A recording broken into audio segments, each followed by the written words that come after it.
Hey everyone, welcome back to Wow, I Didn't Know That.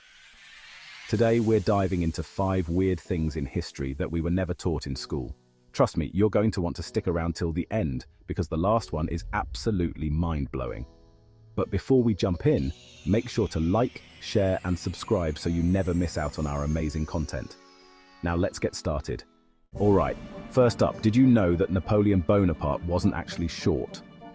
Contrary to popular belief, Napoleon was around 5'7", which was average height for men in France at the time. So, where did this misconception come from?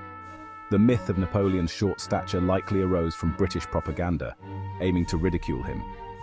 Furthermore, the confusion might have been exacerbated by the difference between French and English measurements. In French inches, Napoleon was reported as 5'2", but this equates to about 5'7" in English measurements. This myth of the short Napoleon has persisted for centuries, largely due to its reinforcement in popular culture. So the image of the short, angry Napoleon isn't just misleading, it's a classic case of historical misinformation. Imagine an entire world misled by a historical game of telephone. Next, let's talk about ancient Rome. Ever heard of the vomitorium? Contrary to what it sounds like, it wasn't a place where Romans went to vomit between courses of a feast. A vomitorium was actually an architectural feature in a stadium or theatre that allowed large crowds to exit quickly. The term vomitorium comes from the Latin word vomere, meaning to spew forth. These passageways help manage the flow of people, making it easier for large numbers of spectators to leave venues efficiently after events. So despite its misleading name, a vomitorium played a crucial role in the logistics of ancient Roman entertainment. Isn't that fascinating?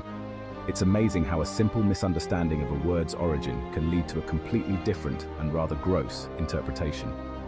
Next time you hear someone mention a vomitorium incorrectly, you'll be able to impress them with your historical knowledge.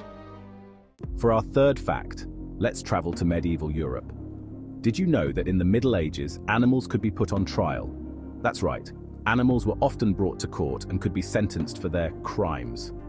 Pigs, for example, were tried and executed for damaging property or even attacking humans. These bizarre trials were serious affairs. Animals were subjected to the same legal processes as humans, including the right to legal representation. One notable case occurred in 1457 when a sow and her piglets were put on trial for murdering a child. The sow was found guilty and executed, while the piglets were acquitted due to their youth and the influence of their mother. It's hard to believe, but these trials were considered just and necessary at the time. They highlight how different the legal systems and societal norms were back then compared to today. It's a weird and fascinating glimpse into the past. Now, let's talk about a bit of royal oddity. King Charles VI of France, who reigned in the late 14th and early 15th centuries, believed he was made of glass. He would wrap himself in blankets to prevent his body from shattering, and even had iron rods sewn into his clothing for added protection. This strange delusion is now known as glass delusion and is considered a psychiatric disorder. King Charles VI's glass delusion is one of the more peculiar episodes in royal history.